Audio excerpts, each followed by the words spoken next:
Donc voilà, bonsoir à tous.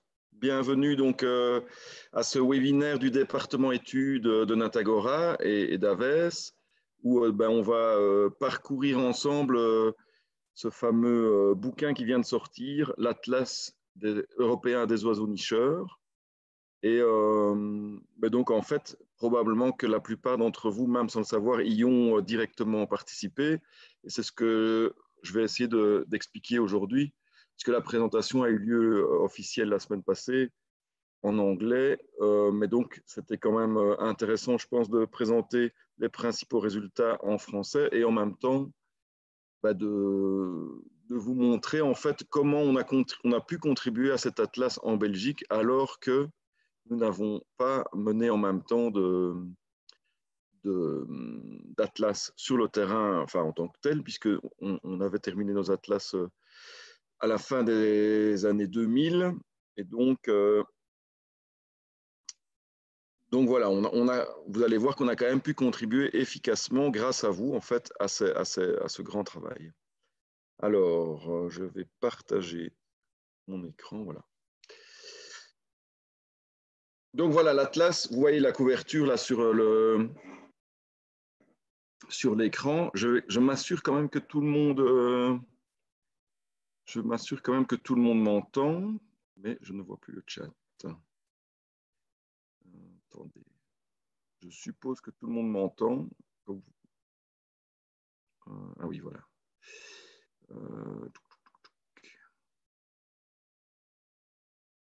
Ok, je suppose que tout le monde m'entend, donc je continue. Donc voilà, l'Atlas des oiseaux nicheurs européens. Donc on peut dire que c'est le plus grand projet de sciences participatives de cartographie de biodiversité, en tout cas en Europe, et sans doute dans le monde. Vous allez voir que voilà, c'est un peu une sorte de qualificatif comme ça grandiloquent, mais c'est vrai qu'on peut dire que c'est vraiment un travail impressionnant de compilation de données, mais aussi de recherche active d'oiseaux à travers tout le continent. Alors j'en profite en fait pour présenter quand même l'organisation qui est à la base de ce travail-là. Et c'est intéressant de le faire parce que, en fait, plein de choses de ce qu'on fait en termes de récolte de données ornithologiques en Belgique et en fait partout en Europe, enfin, contribuent directement au projet de cette organisation. Et c'est un peu méconnu de la part de beaucoup d'ornithologues de terrain, mais en fait, c'est assez enthousiasmant, vous allez voir, de participer à ces projets. C'est vraiment une organisation européenne, donc c'est une fédération d'organisations un peu comme la nôtre. Enfin, dans tous les pays d'Europe à peu près, il y a un équivalent d'AVES ou alors de gens qui sont plus basés dans des institutions type musée, etc., qui coordonnent les recensements d'oiseaux. Et en fait, depuis déjà les années 70-80, il y a une fédération de ces organisations qui s'est créée et maintenant c'est une ASBL en fait basée aux Pays-Bas et dont le but est vraiment d'étudier les tendances des populations d'oiseaux et la répartition des oiseaux en Europe. Il y a des représentants dans 50 pays. Et en fait, c'est un peu similaire, et c'est d'ailleurs un partenaire vraiment naturel de BirdLife, duquel Natagora est un des deux représentants belges. Donc voilà, et Natagora est aussi partenaire de l'IBCC, et il y a vraiment une bonne collaboration entre les deux institutions, avec voilà, beaucoup d'échanges et de complémentarité.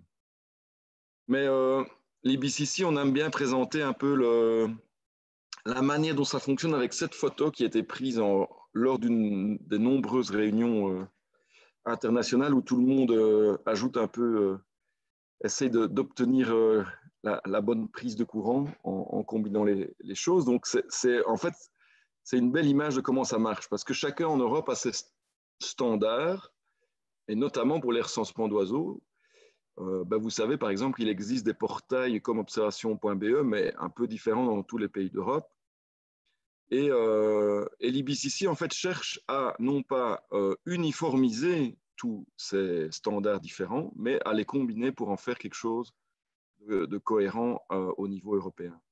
Et c'est ça qui est vraiment intéressant. Et pour moi, c'est vraiment un des aspects super humains, super intéressants du projet, c'est qu'il n'y a pas vraiment une volonté d'imposer, par exemple, une méthode unique qui conviendrait à tout le monde, mais plutôt de prendre un peu dans la diversité de ce qui est appliqué sur le terrain, ce qui marche, et de combiner d'une manière cohérente, comme vous allez le voir, pour quand même obtenir des résultats scientifiquement valables au niveau européen.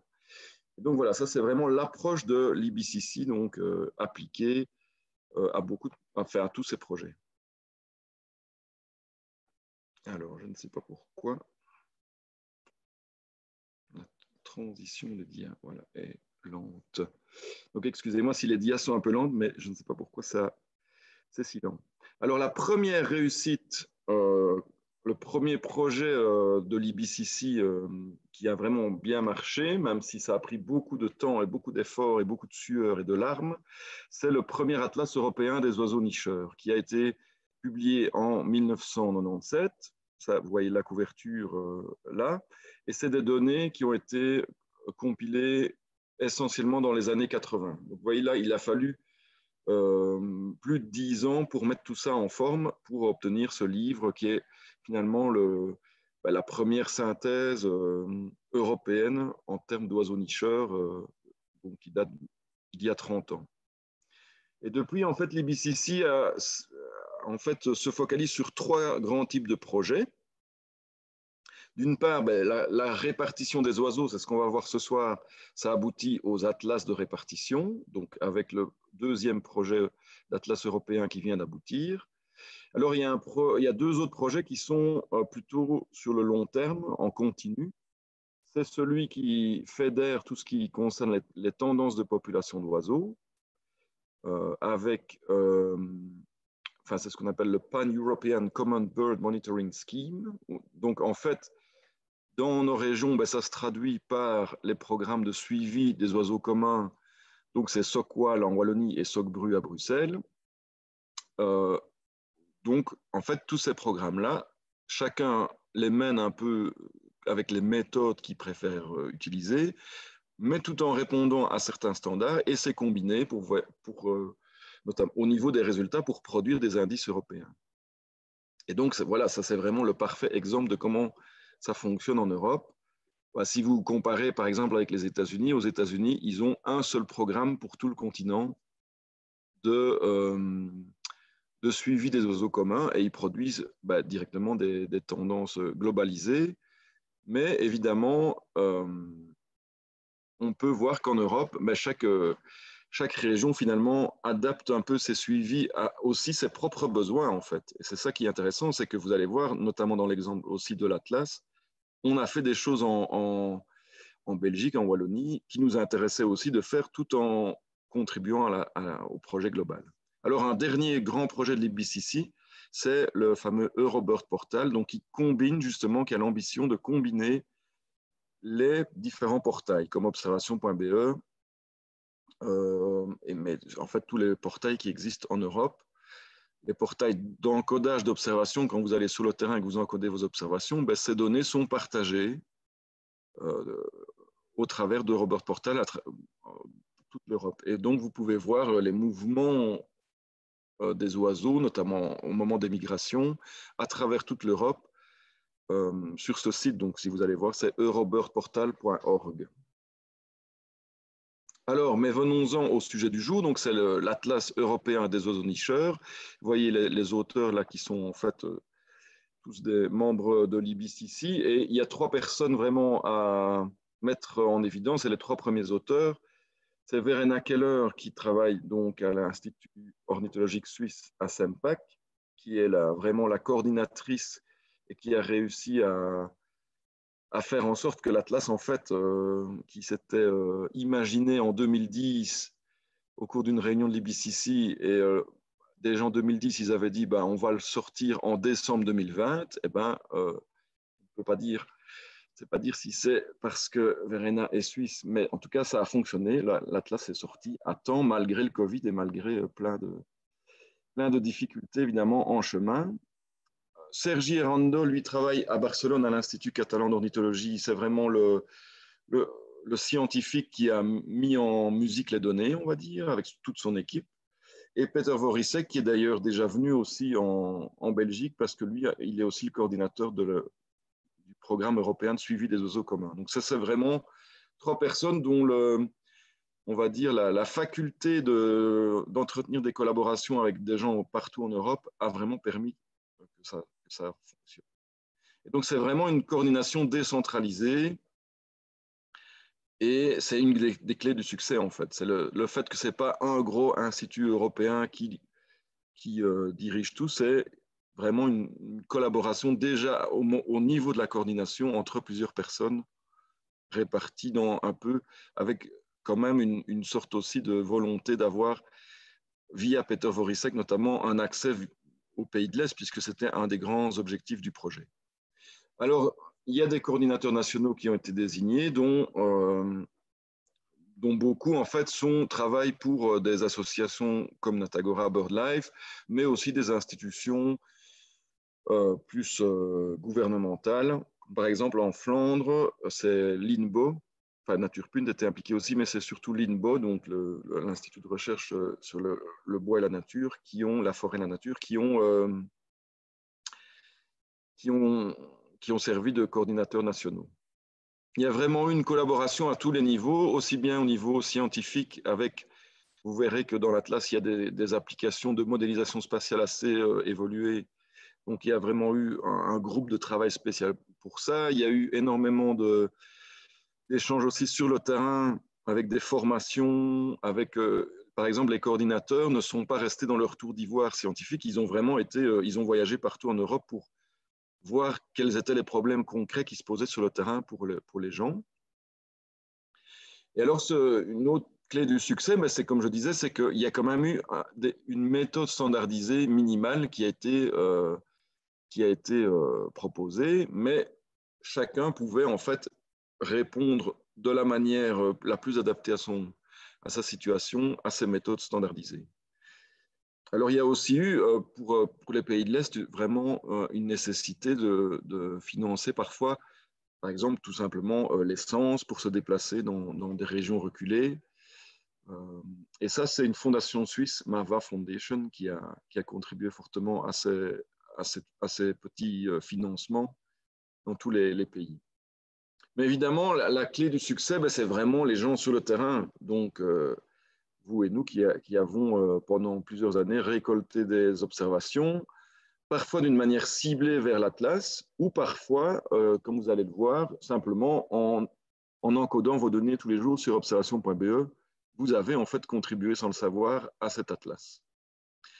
D'autant plus qu'en fait, un des grands points au départ de l'Atlas des coordinateurs, c'est d'avoir compris l'importance des portails d'encodage en ligne. Donc, quand l'Atlas a commencé en 2010, c'était en fait, quand on a commencé à réfléchir à la méthodologie, c'était vraiment le début de la prise au sérieux en fait de ces portails d'encodage, puisque vous savez peut-être qu'au début, observation.be, etc., était un peu vu comme peut-être quelque chose de plus pour les cocheurs ou une course à la rareté, etc. Et en fait, il a fallu quand même quelques années pour qu'on réalise la richesse et l'importance capitale de ce genre de portail sur l'étude de la biodiversité. Et dès le départ, en fait, il y a eu des accords qui ont été passés entre, par exemple, observation.org, donc notre portail .be, mais à l'international, pour que les données soient transférées, en fait, toutes les données de ce portail qui étaient encodées sur observation.org par des ornithologues, par exemple, en vacances, soient transférées à tous les coordinateurs nationaux de l'Atlas européen. Et donc, ça a vraiment permis de tirer le maximum de ce que, par exemple, parfois des gens vont aux 4 coins de l'Europe observer les oiseaux dans des régions où parfois on manque d'ornithologues locaux. Donc, en résumé, il y a 120 000 personnes qui ont contribué à cet atlas avec 48 partenaires nationaux. Ça a duré 10 ans, mais le terrain s'est focalisé donc sur 5 années, entre 2013 et 2017. Et il y a plus de 5 000 carrés unitaires de 50 km sur 50 qui ont fourni de l'information. Et la zone d'étude, en fait, c'est 11 millions de kilomètres carrés, avec une énorme partie, évidemment, couverte par la Russie européenne jusqu'à l'Oural, mais aussi avec la Turquie.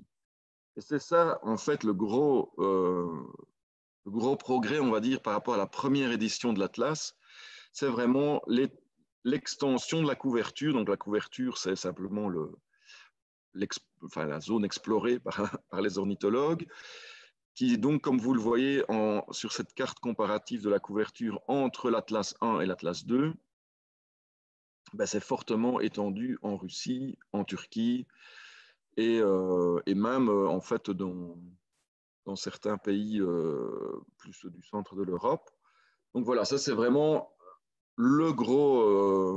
la grosse connaissance en plus, c'est qu'est-ce qui se passe en Russie en termes de répartition des oiseaux, notamment parce que c'est super important, même pour nous, de le savoir, puisqu'on a énormément d'oiseaux migrateurs ou hivernants qui viennent de ces régions-là, et comprendre leur évolution ne peut pas vraiment se faire d'une manière fiable sans savoir ce qui se passe en Russie.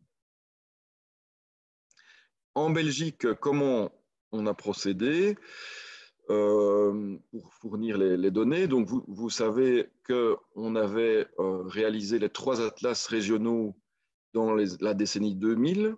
Hein, ça s'est terminé en 2007 sur le terrain en Wallonie. Donc voilà, en 2000, quand on a dit voilà, on commence un atlas européen, ben, nous, on se remettait à peine de notre atlas, de nos atlas régionaux, donc on n'a pas recommencé un atlas directement. On s'est dit ben, on va mettre en place des choses pour fournir les données, mais sans recréer toute une dynamique atlas. Donc c'est en gros en flanc Naturpunt, Linbo, donc pour qui ont rassembler les données. Et pour la partie bruxelloise et wallonne, c'est nous. Donc, comme vous savez, on collabore avec la région wallonne, la région bruxelloise, enfin Bruxelles Environnement et le DEMNA essentiellement pour le monitoring des oiseaux sauvages. Et on a mis à profit finalement toutes ces données qu'on avait pour l'Atlas et vous allez voir comment. On a aussi travaillé avec Jean Blou, avec Thomas Copé, qui, vous allez voir, a fait des cartes de répartition qui nous ont fortement aidés.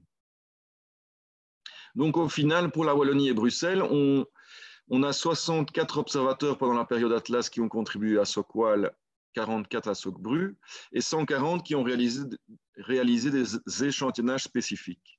Et 9831 observateurs ont au moins communiqué une donnée qui a été utile pour l'Atlas, essentiellement via observation.be.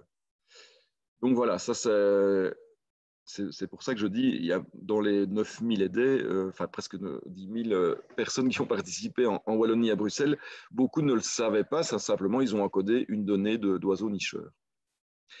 Alors, pourquoi est-ce qu'on a utilisé les données SOCWAL et SOCBRU? Évidemment, c'est des données qui sont récoltées d'une manière standardisée. Donc, pour rappel, c'est des points d'écoute qu'on fait, donc qui durent un certain temps et qui sont répétés chaque année aux mêmes endroits.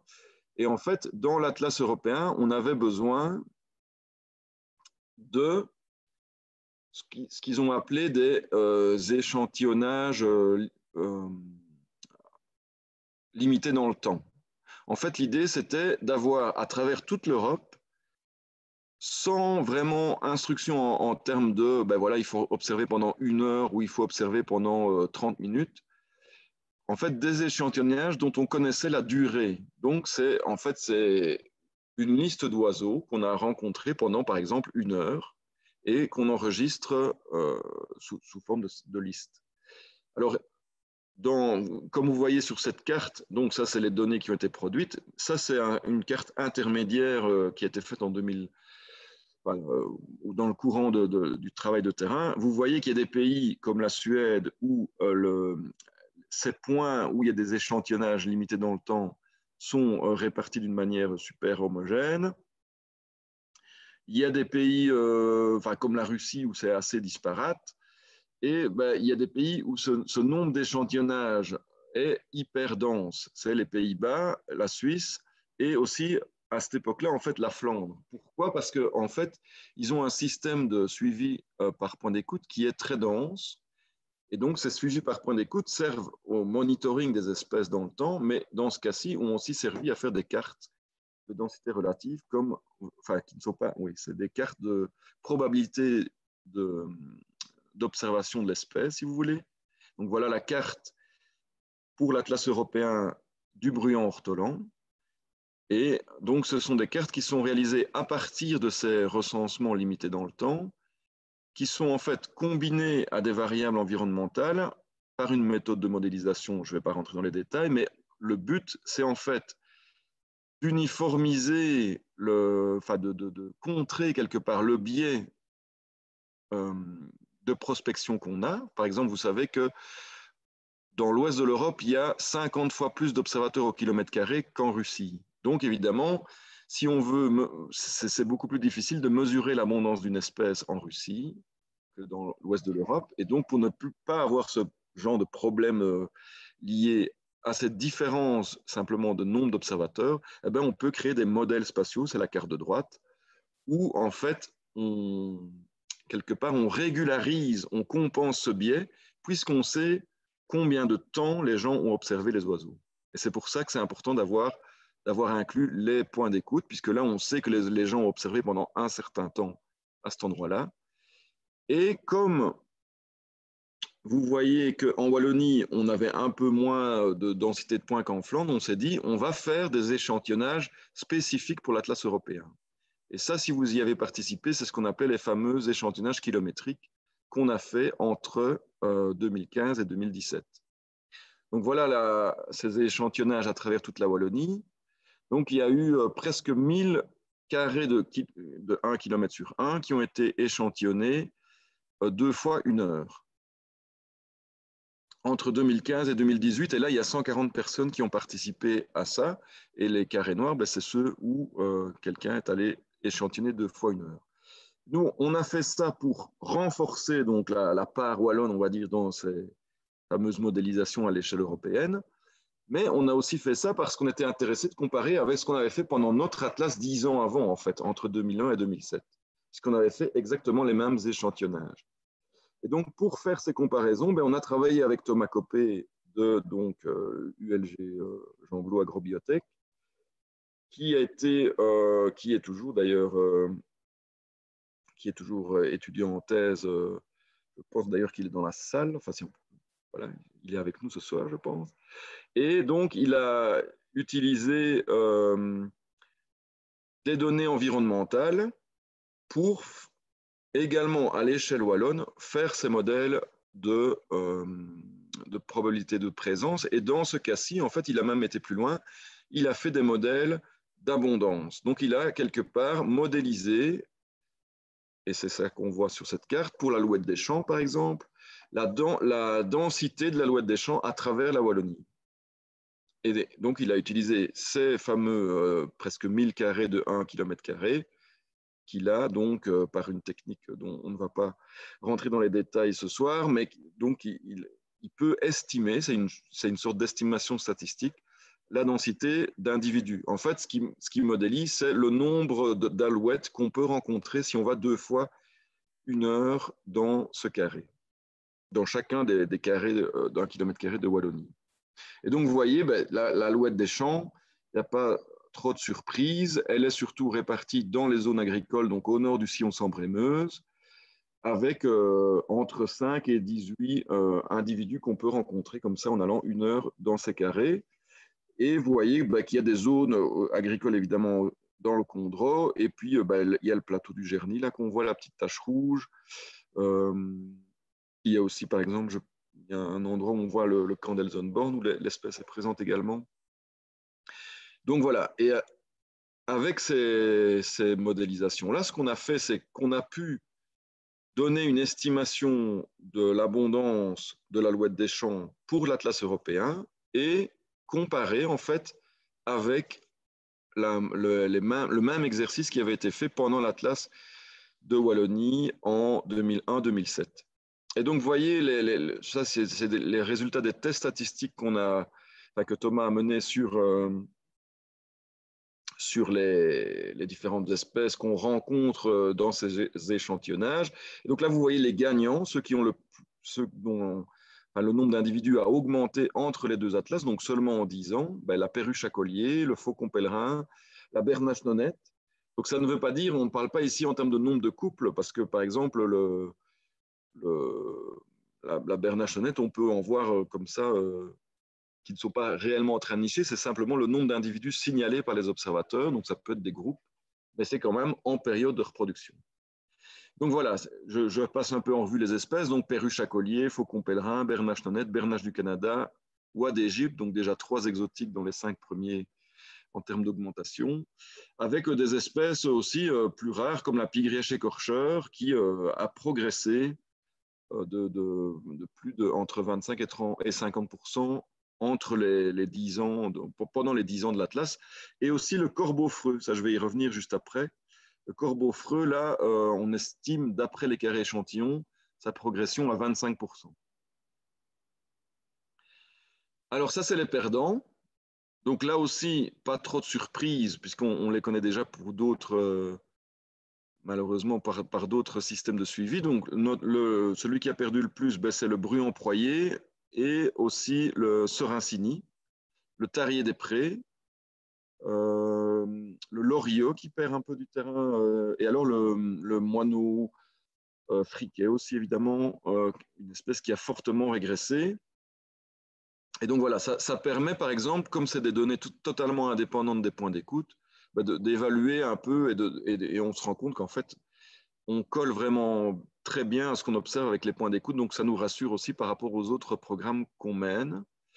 Et alors, si vous voulez suivre ce lien qui est indiqué en dessous de la DIA ici, vous avez en fait accès à ces cartes donc, sur le site de LifeWatch, hein, donc, qui est ce programme de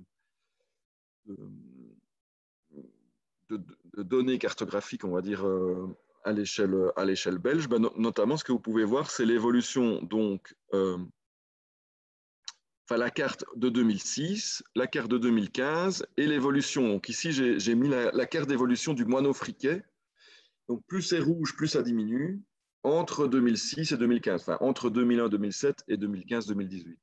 Et vous voyez que le moineau friquet a diminué fortement dans le Hainaut occidental, mais aussi apparemment en Gaule, mais en fait un peu partout, quoi. Le moineau friquet, c'est un peu la catastrophe, mais surtout dans le Hainaut occidental, où là, il a fortement diminué, voire quasi disparu de zones entières, quoi. Ça, vous pouvez aller voir, et il y a beaucoup d'espèces, en tout cas, avec chaque fois une petite explication qui sont données. Donc voilà, ça c'est une conséquence finalement de l'Atlas européen, mais qui nous parle plus à nous et qui nous donne plus d'informations plus détaillées sur, en l'occurrence, la Wallonie. Pour le reste des espèces, ben, comment est-ce qu'on a fait pour le reste des espèces, je veux dire pour les espèces plus rares et dont les modélisations de Thomas ne permettent pas toujours d'avoir les résultats, on a en fait compilé l'information essentiellement venant d'observation.be ou d'autres sources de données.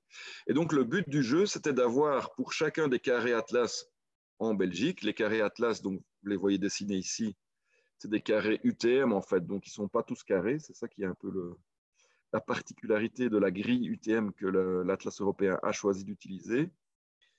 Mais enfin bref, finalement, ce n'est pas tellement important puisque l'avantage, c'est que on a pu donc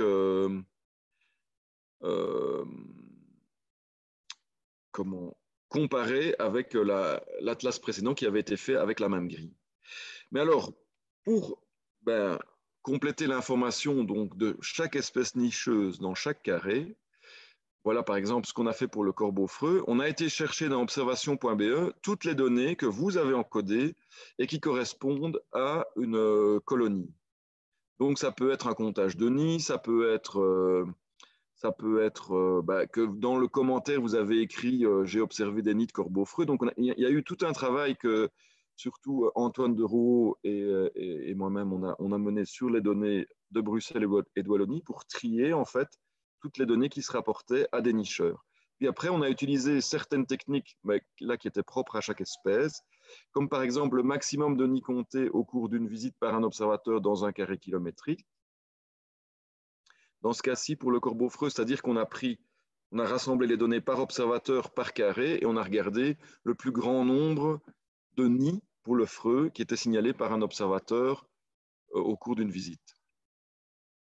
Alors, en faisant ça, sur toute la durée, pendant toute la durée de l'Atlas 2013-2017, la durée de l'Atlas européen, on arrive à une carte. Vous voyez, ça, c'est les points rouges, c'est les colonies qui ont été trouvées en Wallonie et à Bruxelles.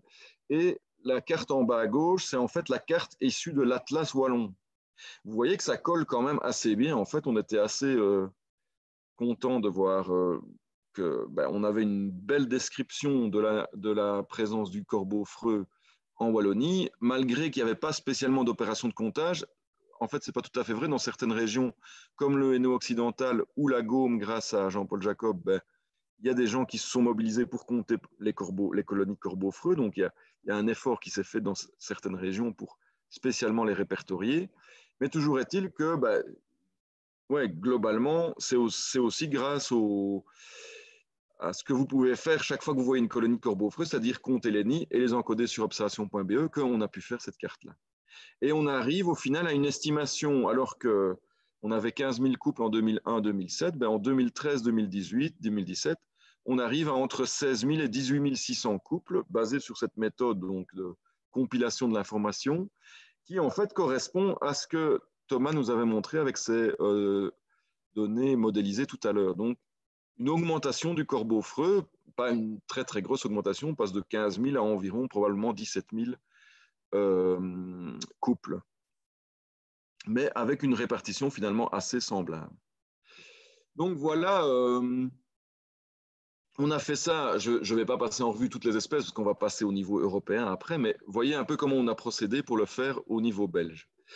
Et avec tout ça, on a pu en fait déterminer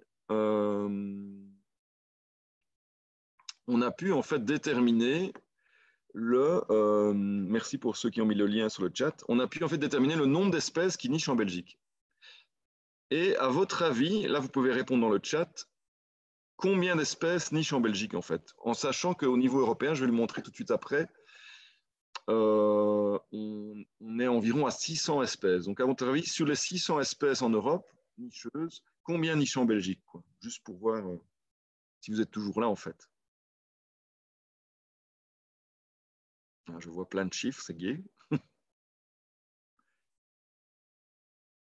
Ça montre que tout le monde n'est pas endormi. Donc, oui. Donc, je vois différents chiffres qui viennent. Alors, il y en a qui sont très optimistes sur la diversité de la vie faune en Belgique parce que j'ai vu un 400. Il faut bien penser que la Belgique, évidemment, on a la mer, mais on n'a pas de chaîne de montagne, on n'a pas de forêt boréale. Donc, voilà, sur les 600 espèces, en fait, on en a 199, presque 200. Donc, voilà, on a environ un tiers des espèces européennes qui se reproduisent chez nous. Évidemment, on en a beaucoup plus si on compte les migrateurs, mais nicheurs chez nous, on en a 199. Donc, il y en a pas mal qui étaient quand même très proches de la réalité. Donc, bravo à eux, quoi. Je pense qu'une majorité de gens n'étaient pas si loin que ça de la réalité. Voilà, donc 200 espèces en Belgique. Alors après, évidemment, il a fallu intégrer toutes ces données. Donc déjà, il a fallu le faire au niveau belge, puisque je vous l'ai dit, on a travaillé en Flandre d'un côté, et puis nous, avec nos méthodes de l'autre côté, il y a quand même beaucoup de carrés Atlas européens qui sont à cheval entre les deux régions. Donc c'était en fait très intéressant d'ailleurs de mettre en commun nos résultats. Et donc, c'est toujours une occasion aussi de comparer ce qui se passe entre les deux régions et les différences d'évolution d'espèces. Parfois, on a des surprises. Par exemple, moi, j'étais assez surpris que le pipi de Farlouse, qui se casse vraiment la figure spectaculairement en Wallonie, en Flandre, il y a quand même des zones où, en tout cas, il n'est pas encore tout à fait disparu, même juste de l'autre côté de la frontière linguistique. Alors, ça permet aussi de se poser des questions. Tiens, est-ce qu'il n'y a pas une surestimation côté flamand du maintien du pipi de Farlouse, puisque c'est réputé être une espèce relativement commune? Ça donne lieu à plein de débats, donc c'est super intéressant. Donc, on a simplement mis en commun carré par carré les données. Et alors, au niveau européen, là, il faut dire que c'est un défi énorme, puisqu'il faut obtenir les données des différents coordinateurs nationaux, dont pour la plupart, ce n'est pas le job principal. Donc, évidemment, ça demande un suivi hyper régulier des gens. Et là, j'ai mis une photo en haut à gauche de l'équipe de l'Institut catalan d'ornithologie. Donc, Sergi Errando, dans l'ordre, Sergi Errando, Marty Franck, David Marty et Marc Anton.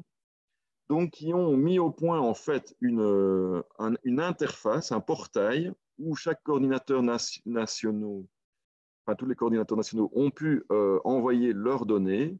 Et alors, vous voyez ici, je montre un exemple sur la cigogne noire, parce que donc, ce qu'il a fallu faire, c'est pour chaque carré qui était à cheval sur une frontière, décider d'une cote finale. Par exemple, ici, c'est un carré qui est à cheval entre le Luxembourg, l'Allemagne et la Belgique. Pour la cigogne noire, nous, on avait renseigné, ils mettent entre 10 et 99 couples, mais en fait, pour la cigogne noire, évidemment, on était dans la tranche inférieure, ça c'est la classe d'abondance globale par 10. Donc finalement, on était plus proche de 10 probablement, en Allemagne également, et au Luxembourg 1 à 9. Donc il a fallu qu'on mette une cote globale, et l'outil que donc l'Institut catalan d'ornithologie a développé nous a vraiment permis de faire ça très facilement, de voir qui avait renseigné quelles données, etc., de pouvoir corriger les données. Donc ça a vraiment facilité les choses d'une manière spectaculaire, quoi. Et ça a permis que finalement, assez vite, on aboutisse dans les temps à ce fameux produit final, donc l'Atlas, avec 556 textes spécifiques. Il y a 69 espèces qui sont plus rares, qui sont traitées en annexe. Il y a énormément de cartes, évidemment. Il y a aussi une chouette participation de 46 artistes qui ont peint qui ont illustré chaque espèce, et 348 auteurs des monographies espèces qu'il a fallu aussi coordonner, et ça n'a pas été une mince affaire, pour obtenir les textes. Et donc, pour l'instant, l'Atlas, le livre est sorti. Malheureusement, il est déjà en fait épuisé. Prochaine impression qui sortira le 18 janvier. Et a-t-on appris hier? Donc, il a vraiment un succès, je pense, qui dépasse un peu ce qu'on espérait en fait, en termes d'achat du livre. Et les cartes seront en ligne en fait dans le courant de l'année 2021. Donc l'idée, c'est vraiment de sortir le livre maintenant et puis de prévoir un portail de visualisation assez rapidement en fait, pour que l'information soit accessible le plus possible. Alors, je vais présenter maintenant les 3 types de cartes principales qu'on voit dans l'Atlas, et on va, enfin ça va aller assez vite, mais je ne vais pas dire de quelle espèce on parle en fait. C'est les 3 cartes que vous allez voir se rapportent à la même espèce, et je vais vous demander d'essayer de deviner de quelle espèce on parle. Et de nouveau, vous pouvez l'inscrire dans le chat. Donc voilà, ici, c'est la carte principale qui présente par carré de 50 sur 50 à travers toute l'Europe l'abondance. Donc l'abondance dans des classes d'abondance, comme je le disais, qui varient d'un facteur 10. Alors, voyez, cette espèce mystère, donc, est présente assez bien partout sur le continent, même en Turquie, même si là, ils n'ont pas pu évaluer l'abondance. Ce qu'on ne voit peut-être pas bien à l'écran, c'est qu'en fait, l'espèce est plus abondante dans le sud de l'Europe que dans le nord. Et par exemple, en Finlande, c'est une espèce qui est quand même relativement peu fréquente, puisque dans chaque carré Atlas, on en trouve entre 10 et 100 couples. Donc les carrés Atlas, je vous le rappelle, ils font 50 km sur 50, donc c'est quand même une assez grande surface.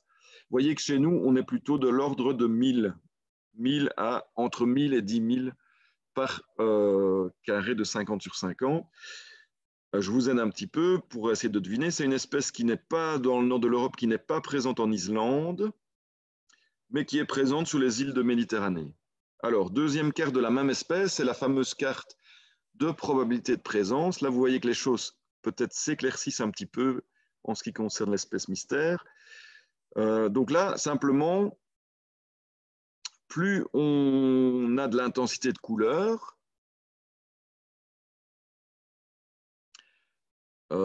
plus on a en fait une probabilité d'observer l'espèce, et ça correspond aussi souvent à une zone d'abondance en fait. Donc Là, l'échelle, par contre, elle est beaucoup plus fine. On est à une échelle de 10 sur 10 km environ. Enfin, pas environ, 10 sur 10 km dans ce cas-ci. C'est des carrés vraiment bien réguliers, là, par contre. Et donc, voilà. Ça, c'est la même espèce que la carte de tout à l'heure. Vous voyez qu'il y a de nouveau ce gradient d'abondance dans le sud, moins grande abondance dans le nord. Et quelqu'un fait une très bonne remarque dans le chat pour vous aider à deviner l'espèce. C'est les taches d'abondance particulières qui donc font penser effectivement à un oiseau plutôt urbain. Vous voyez Moscou là par exemple, Paris, qui ressortent. Donc voilà. La carte de changement de répartition, ça c'est évidemment une carte qui va nous intéresser particulièrement dans la suite de l'exposé, enfin plusieurs cartes que je vais montrer, parce que c'est ce qui est le plus chouette finalement avec cet Atlas 2, c'est qu'on peut comparer avec le 1.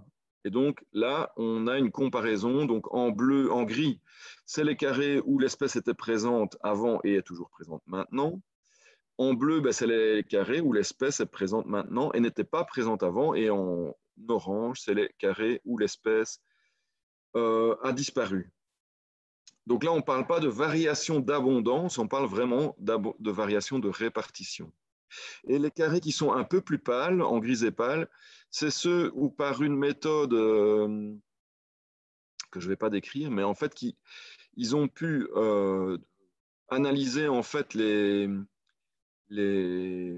la prospection, le niveau de prospection qui a été mené entre les deux atlas, enfin dans les deux atlas respectivement, et quand cette prospection était trop différente, en bien ou en mal par rapport à l'Atlas 1 et l'Atlas 2, ils ont mis les carrés en grisé parce que la comparaison est moins valide. C'est par exemple des carrés où il y avait trop peu d'espèces, par exemple, détectées lors du premier Atlas et beaucoup plus lors de cet Atlas-ci, ce qui fait penser que la couverture a été plus intense. Le niveau de prospection a été plus intense. Vous voyez aussi que dans cette carte de changement de répartition, on a exclu la Russie, la Turquie et le Caucase parce que c'est des régions qui étaient trop peu prospectées lors du premier Atlas. Donc malheureusement, on ne sait pas encore faire de carte de changement avec l'extrême est de l'Europe. Mais voilà, cette espèce mystère, elle n'a pas beaucoup varié en termes de répartition. En gros, il y a un petit peu des apparitions dans le centre de l'Europe, mais on pense que c'est plutôt une meilleure prospection en fait. Donc voilà, est-ce que quelqu'un a trouvé l'espèce? Je ne la vois pas apparaître dans le... Ah si, quelqu'un a trouvé. Je vous laisse un peu chercher encore. Donc effectivement, c'est une espèce urbaine. Hein. En fait, c'est cette carte-ci qui permet le plus d'imaginer ce que ça pourrait être. C'est une espèce urbaine et qui est très commune. Plus vous allez dans le sud de l'Europe, plus vous la voyez commune. Si vous regardez, si vous zoomez sur la Belgique, vous voyez qu'elle est un peu plus commune dans le nord du pays. Elle a l'air d'être moins densément présente en Ardennes. En fait, c'est le martinet noir. C'est pas évident du tout de deviner l'espèce sur base de la répartition parce qu'évidemment, il y a beaucoup d'espèces urbaines, mais le martinet noir, c'est vraiment l'espèce qui est liée au tissu urbanisé, en fait. C'est pour ça que dans un pays comme la Russie, à part les quelques grosses villes, vous ne le trouvez en fait pratiquement pas. Et c'est une espèce qui, quand on monte dans le nord de l'Europe, ne trouve probablement plus assez de bâtiments que pour pouvoir s'installer. Donc voilà, le martinet noir, la carte de probabilité de présence et les autres cartes sont celles du martinet noir. Alors, quelqu'un d'ailleurs a fait la remarque dans le chat, effectivement, j'ai oublié de le dire avant. Quand je dis 600 espèces, enfin exactement 596 espèces nicheuses en Europe, c'est en comptant les exotiques, les espèces exotiques. Il n'y a en fait que 539 espèces indigènes nicheuses en Europe. Donc par soustraction, vous aurez compris qu'il y a 57 espèces exotiques, donc à l'origine introduites par l'homme en Europe, Voilà, ça veut dire aussi au niveau local, si on prend la Belgique, quand on parle des 200 espèces nicheuses, dans les 199 espèces nicheuses, il y a 16 espèces exotiques dans les 199. Et en plus, il y a des espèces comme par exemple l'oie cendrée, où on ne peut pas, enfin, on pourrait l'appeler néo-indigène, parce qu'en fait, celles qu'on a nicheuses en Belgique sont probablement issues d'oiseaux échappés de captivité ou relâchés, mais on est quand même dans l'aire naturelle de l'espèce, en fait. Et d'ailleurs, l'espèce a augmenté aussi naturellement, et donc on ne sait plus trop dire si nos oies cendrées sont naturelles ou pas. Et oui, quelqu'un fait la remarque, effectivement, ben, c'est de l'ordre de 10% des espèces qui sont exotiques. Ah, zut, c'est une dia que malheureusement je n'ai pas traduite. Mais donc, en fait, ce qu'on peut remarquer, c'est qu'il y a peu, globalement, d'espèces qui ont totalement disparu d'Europe et peu d'espèces qui sont arrivées en Europe ces 30 dernières années. Donc, on a des espèces qui étaient déjà à la limite, enfin, qui étaient vraiment marginales en Europe, qui sont, excusez-moi, il y a des espèces qui étaient marginales en Europe qui ne sont plus là, qu'on a pu retrouver, comme le brûlant à calotte blanche, ou la sterne Thalasseus bengalensis et la sterne. Oh, aidez-moi, je ne sais plus quelle sterne c'est celle-là. Bengalensis. C'est la sterne voyageuse, je pense. Et donc, on a pu retrouver lors de cet atlas-ci. Et une espèce qui a vraiment disparu, là par contre, c'est le Turnix d'Andalousie, qu'on retrouve encore en Afrique, heureusement, mais plus en Europe. Alors, il y a eu quelques colonisations, notamment le martinet des maisons, qu'on a observé d'ailleurs en Belgique, je pense, pour la première fois cette année. Et alors, si vous êtes allé dans l'extrême sud de l'Andalousie, vous avez peut-être observé le bulbul des jardins, qui vient de franchir le détroit de Gibraltar et de s'y installer. En Espagne, il y a aussi le flamand nain, une espèce africaine à la base, qui a été observée nicheuse. Donc, vraiment très peu d'espèces qui sont apparues et très peu qui ont disparu, mais quelque part, c'est un peu logique parce qu'un événement de colonisation, ben, c'est quand même un événement rare et en 30 ans, il ne s'en passe pas autant que ça. Oui, je réponds directement à une question dans le chat. Évidemment, il y a aussi des espèces qui n'étaient pas présentes dans l'Atlas 1 parce qu'elles nichent vraiment dans les zones qui étaient peu prospectées lors du premier Atlas. Évidemment, on ne les compte pas comme des apparitions, celles-là, puisqu'on suppose qu'elles étaient déjà là. Je pense par exemple à la, à la calliope, je pense, sibérienne. Je ne suis pas sûr qu'elle était déjà citée dans le premier atlas, mais elle était sans doute déjà présente dans sa marge vraiment, dans la marge de l'Europe, dans l'Oural, quoi. Et donc voilà, maintenant elle a été officiellement décrite, on va dire, mais elle était sans doute déjà présente. Par contre, ce qu'on observe, c'est que pour beaucoup d'espèces, donc, il y a des gains ou des rétractions d'air, donc des progressions de l'air ou des rétractions de l'air. Et donc, ça, c'est donc 35% des espèces ont gagné en aire de répartition et 25% des espèces ont perdu en aire de répartition. Et là, il y a un test statistique qui permet qui a été appliqué pour voir que cette régression d'air était bien statistiquement significative. C'est pour ça qu'il y a une partie des espèces où on ne sait pas en fait trop ce qui s'est passé, ou en tout cas où il n'y a pas de variation visible. Oui, effectivement, la bécassine à queue pointue est bien présente dans cet atlas grâce aux meilleures prospections en Russie, mais pas grâce à une progression de l'espèce. Alors, ce qui est intéressant aussi, c'est de regarder quelles sont les espèces qui sont endémiques à l'Europe. Là, il y en a 40. Il y a 40 espèces dans le monde sur les 10 000 et des espèces du monde qui ne se trouvent qu'en Europe. En fait, c'est pas tellement, l'Europe n'est pas une forte, ne présente pas un taux d'endémique élevé, mais il y a quand même 59 espèces qui sont quasi endémiques. Parmi les endémiques, ben, on a le fameux phragmite aquatique. Donc ça, c'est la carte du phragmite aquatique. Vous voyez qu'il est vraiment non seulement endémique à l'Europe, mais c'est le passereau le plus menacé en fait du continent, puisque plus que dans dans une petite zone finalement de Biélorussie, de Pologne essentiellement. Donc là, vraiment une espèce où on a une forte responsabilité au niveau européen pour sa conservation. 57 espèces exotiques, ben voilà le canard mandarin par exemple. Donc voilà, ça c'est beaucoup plus, on le verra que lors de l'atlas précédent. J'y reviendrai dans la suite. Alors,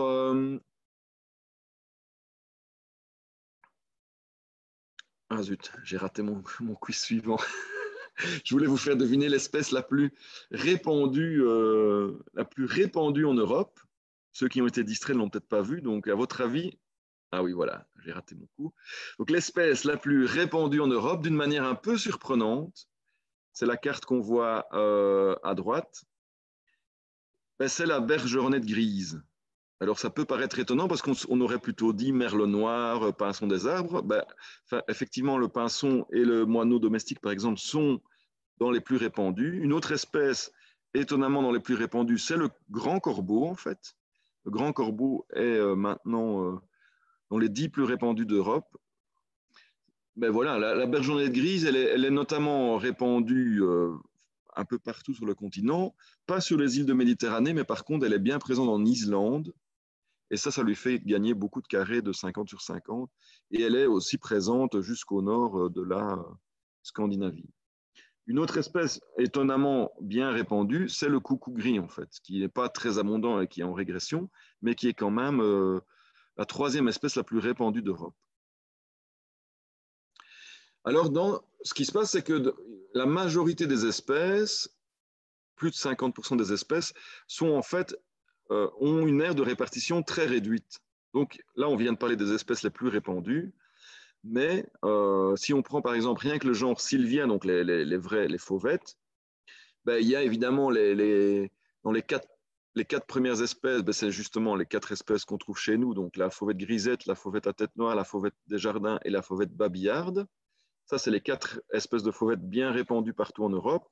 Mais la plupart des espèces ben, ont une aire de répartition beaucoup plus réduite, hein, comme on voit sur la carte là, la fauvette pichou, qui est vraiment une espèce de l'extrême ouest de l'Europe, méditerranéenne et de l'ouest de l'Europe. Mais il y a beaucoup d'espèces de fauvettes, mais c'est valable, on a pris les fauvettes comme exemple, mais c'est valable pour un peu toutes les espèces. On a beaucoup d'espèces qui ont une aire extrêmement réduite, notamment ben, les espèces endémiques, comme la fauvette sarde des îles méditerranéennes ou la fauvette des Baléares. Donc voilà, il y a quand même beaucoup d'espèces qui ont une aire extrêmement réduite en Europe, et donc ça veut dire quelque part que ben, chaque pays, en fait, si on regarde, a sa propre responsabilité dans la conservation de ces espèces-là. Ben, surtout les pays qui ont des espèces endémiques ou par exemple des espèces alpines. Il y a beaucoup d'espèces alpines qui ont une aire de répartition relativement réduite. Par exemple, la Suisse a une grosse responsabilité pour beaucoup d'espèces alpines. Et justement, en fait, regardons un petit peu la richesse spécifique des différentes zones biogéographiques. Donc, les zones biogéographiques, ben, c'est celles qui sont reprises aussi pour les directives habitat, etc. Donc, nous, on se trouve en fait, la Belgique, à cheval entre la zone continentale, les Ardennes, on va dire, et la zone atlantique, donc la Flandre et le nord du Sillon Sambre-et-Meuse. Et donc, vous voyez que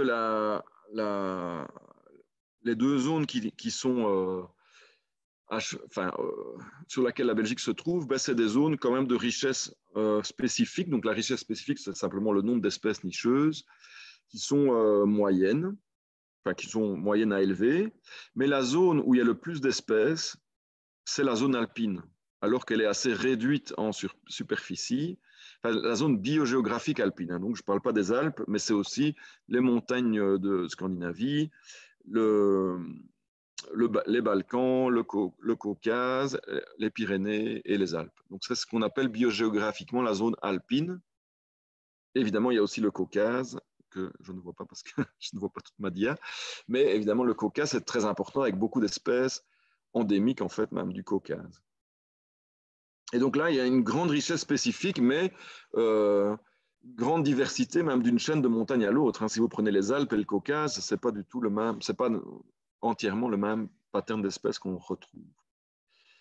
Donc voilà, les zones arctiques sont les zones les moins diversifiées en espèces, mais c'est un peu un pattern général de la biodiversité, même dans le monde. Ça. Alors, où sont les carrés les plus riches en espèces? Où devez-vous aller pour voir le plus d'espèces pendant vos voyages printaniers? Eh bien, en fait, il ne faut pas nécessairement aller très loin. Parce que vous voyez qu'en fait, les zones les plus riches au niveau du carré 50 sur 50, donc le nombre d'espèces par carré de 50 sur 50, on y est presque. C'est en fait la zone, c'est le pourtour de la Baltique, c'est de la Finlande, la Pologne, les pays baltes et l'Est de l'Allemagne, en fait, qui sont les zones au niveau unitaire les plus riches. Évidemment, il y a des zones riches en Andalousie, il y a des zones riches justement dans le Caucase.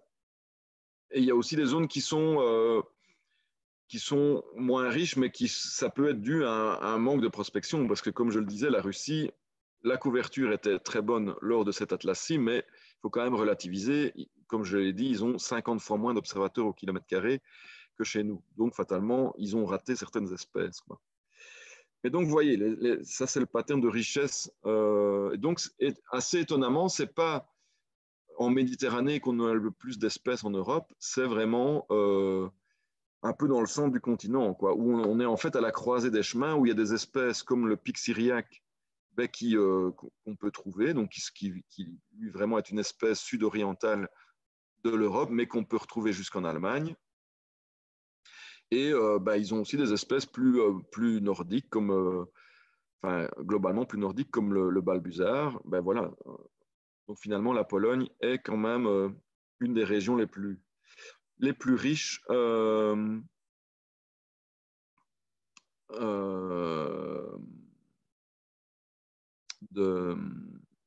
d'Europe en termes unitaires, quoi. Alors évidemment, il y a des répartitions différentes en fonction de la spécialité des espèces. Quand on dit espèces spécialistes, c'est envers, par exemple, un habitat en particulier. Donc ici, on a les espèces à gauche, enfin le nombre d'espèces spécialistes des milieux agricoles et prairiaux, alors qu'à droite, on a les spécialistes des forêts, en fait. C'est la répartition de la richesse spécifique en espèces spécialistes des forêts. Donc là, on voit que l'Espagne, notamment, enfin la zone, par contre, méditerranéenne du Sud, aussi la Bulgarie, par exemple, a vraiment une richesse spécifique en espèces type agricole ou stépique, finalement, assez importante. Alors que voilà, les forêts, c'est quand même plutôt la Finlande, la Suède et de nouveau les pays baltes et aussi le centre de l'Europe où il y a beaucoup d'espèces typiques forestières. Ici, oui, pour répondre à une question qui défile en même temps, effectivement, on parle bien du nombre d'espèces. Là, ça ne parle pas du tout d'abondance. Donc, évidemment, ça ne veut pas dire que vous avez au total plus d'oiseaux en Finlande qu'en Espagne, parce qu'évidemment, là, je n'ai pas parlé d'abondance des espèces. Il y a peut-être des espèces qui sont beaucoup plus abondantes. Donc, au total, il y a peut-être plus d'oiseaux en termes d'individus dans le sud de l'Europe. Alors, où trouve-t-on les espèces exotiques? Ça, c'est assez intéressant de notre point de vue, parce que si on fait la même carte avec le nombre d'espèces, donc de nouveau, sans considérer la quantité, simplement le nombre d'espèces par carré de 50 km, on voit qu'il y a en fait deux centres névralgiques, on va dire, pour les espèces exotiques en Europe. C'est nos régions, en fait, enfin surtout la Flandre, Bruxelles et les Pays-Bas, et un peu aussi le sud-ouest de l'Europe, l'Andalousie et le Portugal, où on a plusieurs espèces de passereaux comme l'astrile ondulée là, qui s'est installée. Évidemment, chez nous, c'est surtout les perruches, les oiseaux d'eau, en fait, surtout les bernaches du Canada, etc., qui sont installés chez nous. Et ce qui est vraiment frappant, en fait, c'est la quasi-absence d'espèces exotiques, en fait, installées dans l'est de l'Europe. Donc, voilà, vous passez la frontière allemande et vous arrivez en Pologne, là, vous avez tout de suite, vous êtes dans la catégorie la plus basse en nombre d'espèces, voire absence totale d'espèces exotiques. Et donc voilà, il y a sûrement un effet qui est lié à la densité de population, en fait, tout simplement, puisque les espèces exotiques dépendent un petit peu il y a plus de chances d'avoir des espèces exotiques relâchées là où la densité de population est élevée, mais il y a aussi sans doute un facteur lié au commerce et au fait qu'on est vraiment dans une zone avec le port de Rotterdam, d'Anvers, etc., d'échanges intenses, y compris de trafic illégal d'oiseaux en cage, ce qui aboutit à cette situation où dans beaucoup de pays de l'Est de l'Europe, on ne connaît pas du tout les espèces exotiques. Alors justement, là pour faire le rapport avec la quantité, l'abondance des espèces, on peut regarder en général les variations d'air. Par exemple ici c'est la bécassine des marais, vous voyez que c'est une espèce qui régresse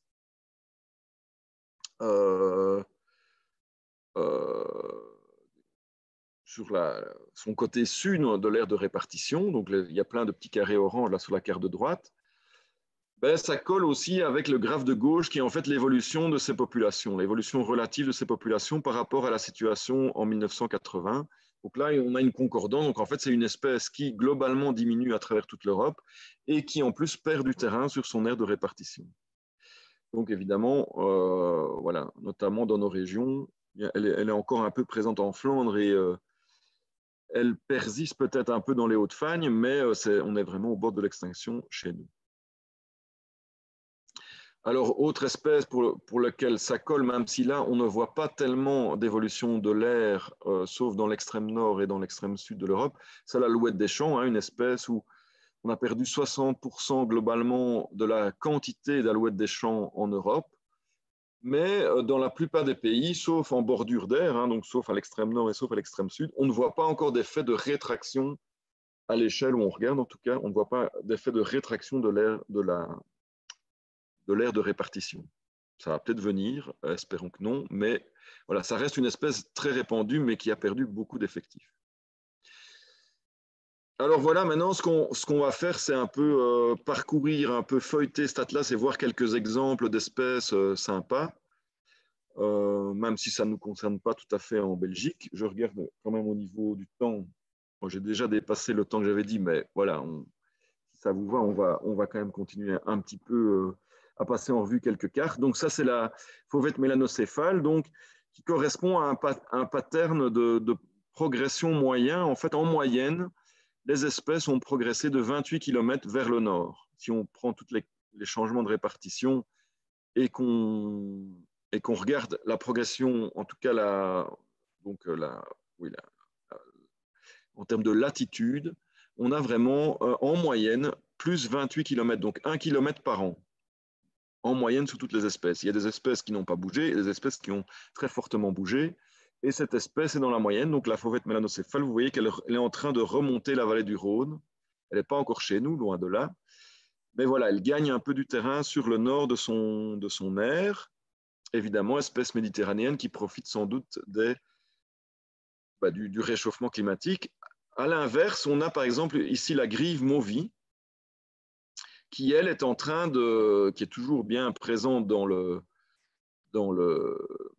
en Scandinavie et en Finlande, et dans les pays baltes, mais qui là perd en abondance aussi quand même, et qui perd surtout du terrain en marge sud de son aire de répartition. Donc on a vraiment une rétraction vers le nord de cette espèce plutôt boréale, effectivement.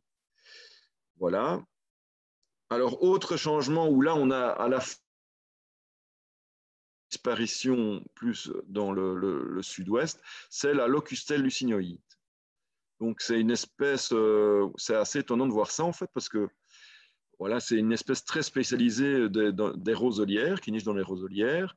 Et si vous voulez en voir, vous avez de plus en plus de chances, vous avez plutôt de moins en moins de chances d'en voir en allant vous balader en France, en Brenne notamment. Elle est devenue vraiment rare, alors qu'elle était commune avant. Mais par contre, elle progresse bien, notamment dans les pays baltes et en Ukraine et en Biélorussie. Donc voilà, elle progresse vers le nord-est dans ce cas-ci, parce qu'elle est liée quand même à l'habitat roselière, donc elle ne peut pas non plus tout d'un coup arriver dans la forêt boréale. Autre espèce intéressante, vraiment qui nous concerne au premier plan, puisqu'elle niche en Belgique depuis même pas 10 ans. Vous voyez qu'elle niche dans l'extrême est et l'extrême sud de la Belgique, mais que c'est en continuité. Donc, oui, j'ai oublié de dire, c'est la chevêchette d'Europe plutôt, qui est une espèce en progression dans le centre de l'Europe. Elle a un pattern tout à fait bizarre. Et par contre, elle est en régression dans le nord de l'Europe.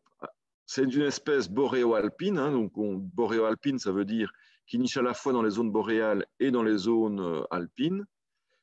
Mais dans sa partie alpine, on va dire, elle progresse. En tout cas, dans la partie centre-Europe, même à plus basse altitude, elle a été trouvée dans les Vosges et puis plus récemment en Belgique. Et vous voyez qu'elle est en continuité avec des populations allemandes. Donc, ce qu'on observe chez nous, c'est un peu logique. Elle va probablement s'installer bien chez nous. Mais par contre, dans le nord de l'Europe, là, elle se casse plutôt la figure, en fait. Et donc, voilà. Ce n'est pas deux sous-espèces, c'est bien la même sous-espèce.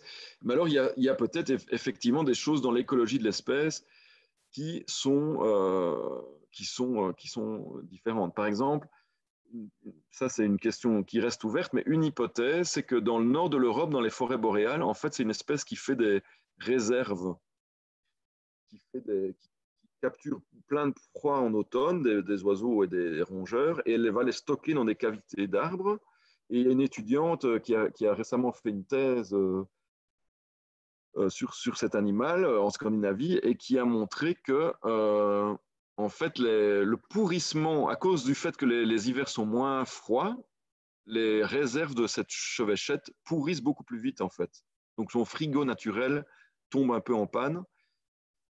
Mais il se peut que ce frigo, elle compte surtout dessus, en fait, dans les régions boréales, où les hivers sont beaucoup plus rudes et où elle a sans doute beaucoup plus de mal. Il y a peut-être moins de passereaux disponibles en hiver dans les forêts boréales, alors que dans nos forêts, en fait, elle fait peut-être moins de réserves. En fait, c'est une hypothèse qu'on a. Et simplement, en hiver, elle continue à se nourrir des passereaux qui sont présents en forêt. Et donc, ce problème qu'elle a dans le nord de l'Europe, elle ne l'a peut-être pas chez nous. C'est une hypothèse, mais en tout cas, ça colle bien avec ce pattern observé. Alors évidemment, les espèces exotiques comme cette fameuse ouette d'Égypte, qui était déjà bien présente chez nous lors du premier atlas, mais qui s'est répandue à travers l'Allemagne, le Danemark, la Tchéquie, le nord-est de la France. Voilà, pattern d'expansion qu'on retrouve pour plusieurs espèces, mais pas toutes en fait. Toutes les espèces exotiques ne se répandent pas à cette vitesse-là, on va dire, comme l'ouette d'Égypte. Alors aussi une espèce qui nous intéresse au plus haut point, parce qu'on adore l'observer en hiver lorsqu'elle fait des irruptions chez nous, c'est le jaseur boréal. Alors là, c'est une espèce nordique donc, qui niche dans la forêt boréale et qui, normalement, il reste même l'hiver, mais arrive chez nous lorsque ses ressources viennent à manquer et après des bonnes années de reproduction. Donc, c'est les fameuses irruptions qui ont lieu une fois tous les X chez nous. La dernière commence à dater, il me semble, peut-être d'une dizaine d'années maintenant. Mais vous voyez qu'en fait, c'est une espèce qui est en augmentation tant au niveau de ses populations, hein, c'est de nouveau l'index en bas à gauche de Peckham, là, et qui en plus progresse vers le sud. Donc voilà, là, c'est une espèce qui réagit inversement aux prédictions du changement climatique. C'est peut-être lié à une évolution de l'offre, par exemple, en arbre à baies, qui pourrait, dont l'espèce dépend pour une partie de son cycle annuel.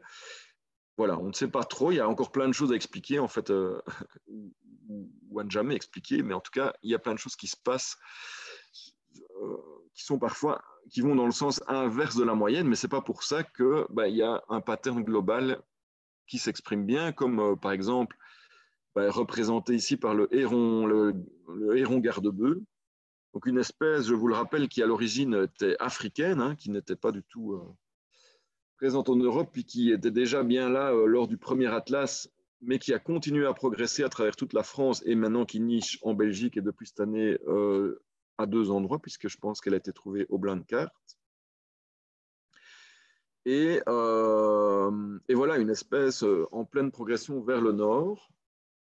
Donc, en plus, c'est une espèce sédentaire, donc si les hivers sont trop froids, en fait, il y a beaucoup de mortalité. Donc, elle a vraiment besoin d'une succession d'hivers doux pour progresser. Et alors, voilà, il y a des espèces qui réagissent un peu d'une manière contradictoire entre l'aire de répartition. Dans ce cas-ci, c'est une aire qui a tendance à augmenter. C'est l'aire du roselin cramoisi, qui progresse en fait vers le sud-ouest. On en a déjà observé nicheurs chez nous, notamment à la côte, et même jusqu'au Cap Blanc-Nez. Mais paradoxalement, en fait, ces populations, donc le nombre d'individus dans le nord-est de l'Europe, est lui plutôt en déclin, en tout cas depuis les années 90.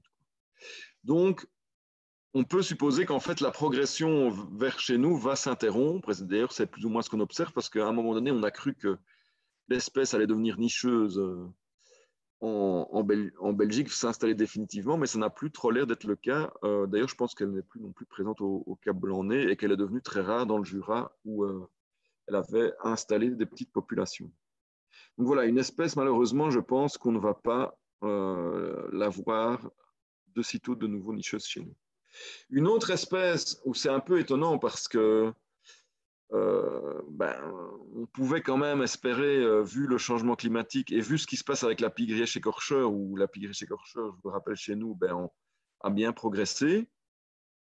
Non, pour la pigrièche à tête rousse, malheureusement, il faut de nouveau encore aller dans le sud de l'Europe pour avoir de fortes chances de l'observer, puisque vous voyez qu'elle est en régression, même dans le nord de l'Italie, très fortement dans le nord de l'Italie, et dans les régions frontalières à la Belgique, elle est plutôt en train de disparaître. Donc là, c'est dans le sens contraire de ce qu'on aurait prédit avec le changement climatique. Et ça, c'est parce qu'il n'y a pas que le climat, il y a évidemment l'écologie de l'espèce qui compte, et c'est une espèce qui notamment dépend des vergers, et c'est pas tellement une espèce de bocage typique de la pigriche écorcheur, par exemple.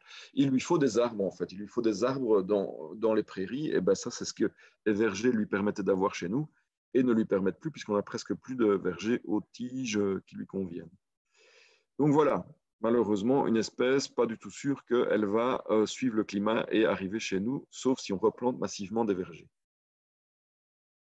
Alors, il y a aussi des choses qui permettent de voir que les actions de conservation de la nature aident réellement certaines espèces.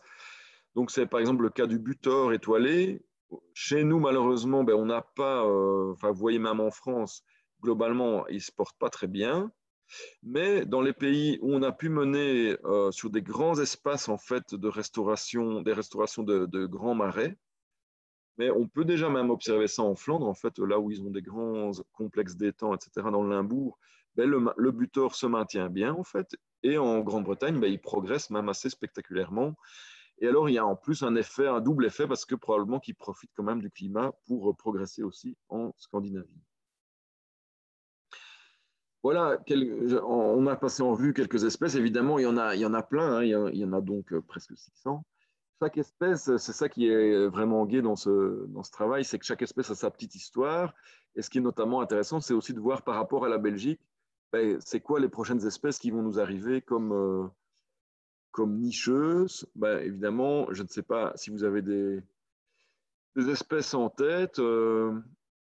Est-ce que vous avez des espèces en tête qui pourraient en fait devenir nicheuses prochainement chez nous, et qui sont vraiment très proches? Les lagnons blancs, oui. Le guépier, en fait, il est déjà un nicheur chez nous annuel, même s'il change d'endroit un peu chaque année, mais il est pratiquement nicheur chez nous. Bruant zizi, oui, il progresse bien en termes d'abondance dans le sud-ouest de la France, pas dans le sud de la moitié sud de la France. Il pourrait effectivement revenir chez nous aussi. Le busard pâle, effectivement, il a niché dans le nord, Pas-de-Calais cette année, donc on pourrait l'attendre en Belgique.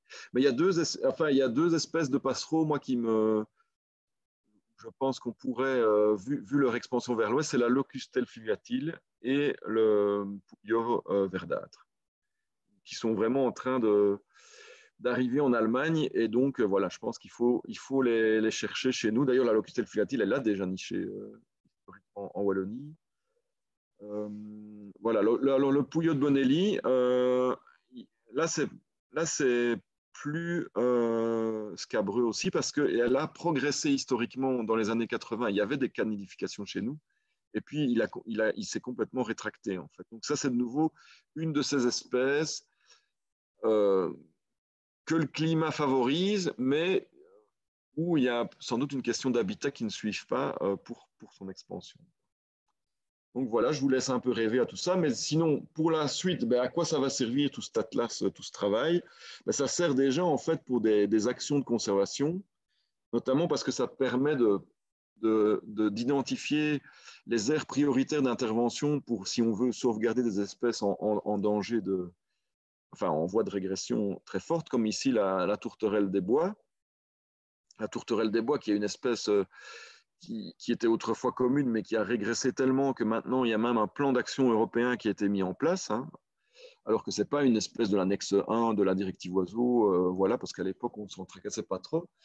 Et donc, vous voyez, en gris, c'est toute l'aire de répartition de l'espèce, y compris donc la Belgique, mais les cartes de densité, de probabilité de présence à haute résolution, permettent vraiment d'identifier les zones où on a les 10% de l'aire de répartition qui sont en fait les plus importants pour l'espèce et où donc il faut vraiment se concentrer pour la protection des habitats notamment. Et vous voyez qu'il y a notamment la zone ouest de la France, là, où il y a encore du bocage, qui est vraiment une zone critique pour l'espèce, mais on pourrait aussi parler de la Sardaigne, de la Sicile, etc. Donc ça permet d'orienter vraiment, de se dire c'est vraiment là qu'il faut agir si on veut conserver l'espèce au niveau européen. Même chose pour les espèces globalement, les espèces des milieux agricoles. Donc ça, c'est si on prend les espèces du fameux index FBI, donc Farmland Bird Index, l'index des oiseaux des milieux agricoles, et vous voyez que, évidemment, si on voulait investir à fond pour sauver un maximum d'espèces des milieux agricoles, vous voyez dans quelle zone d'Europe ici les plus foncées, les plus rouges sur la carte de droite, il faut agir évidemment en Scandinavie de nouveau. Ce n'est pas tellement sur les espèces des milieux agricoles que c'est important de vraiment focaliser les efforts de conservation, c'est plutôt évidemment sur les espèces boréales ou arctiques ou des marais. Enfin, ça ne veut pas dire qu'il ne faut pas agir là-bas non plus, mais ça vous montre tout de suite là où on a vraiment le plus de choses à faire pour globalement sauver les espèces des milieux agricoles.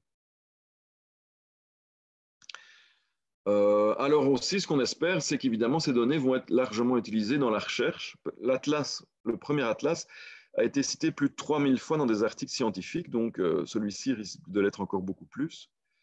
Et donc voilà, il y a toute une politique d'accès aux données. Donc si vous êtes chercheur et que vous avez besoin d'accéder aux données pour développer votre recherche, vous pouvez nous demander l'accès aux données de base. Donc par exemple, tout ce qui se cache derrière ces fameuses cartes modélisées, les données brutes peuvent servir évidemment à plein d'autres applications. Voilà, il y a une politique d'accès aux données qui vous permettra donc d'y accéder en sachant que l'IBCC gère ces données au niveau d'Atlas, mais que les coordinateurs nationaux ont aussi leur mot à dire quelque part, puisque ce sont des données donc, qui ont été globalisées, mais qui sont issues de différents programmes nationaux, quoi. Donc voilà, je vais terminer la présentation ici en soulignant quand même que on est assez fiers puisqu'on a pu aussi en tant qu'association AVES, donc le pôle ornithologique de Natagora, sponsoriser la mise en place de l'Atlas et beaucoup d'entre vous aussi ont d'ailleurs sponsorisé des espèces. Donc ça va notamment permettre de financer en fait tous ces sponsors-là. En fait, ça a contribué à rendre le prix du livre le plus accessible possible, en fait, puisqu'il est à 90 €. Il était même à 70 € en pré-vente, mais il sera maintenant à 90 €, ce qui, pour un bouquin de ce poids-là, de presque 5 kilos, en fait, c'est un prix tout à fait raisonnable. Et c'est notamment grâce aux sponsoring. L'idée, c'est vraiment de rendre ça le plus accessible à tous. Et c'est aussi ce qui va permettre de financer la mise en ligne des données l'année prochaine. Donc voilà, peut-être à bientôt. Donc vous voyez toutes les déclinaisons de toutes les langues européennes, en tout cas pour l'Atlas en ligne, et peut-être aussi pour une nouvelle aventure Atlas à Bruxelles, puisque vous savez qu'en Flandre, ils viennent de démarrer un nouvel Atlas des oiseaux nicheurs. C'est vraiment intéressant à faire de toute façon, puisque les oiseaux, comme vous l'avez vu, changent énormément. Enfin, les changements au niveau des oiseaux sont vraiment très rapides. Et donc, c'est vraiment important de suivre au plus près tout ce qui se passe, quoi.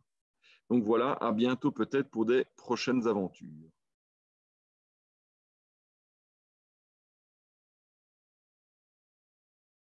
Et merci à tous pour votre attention. Je vais couper ici le...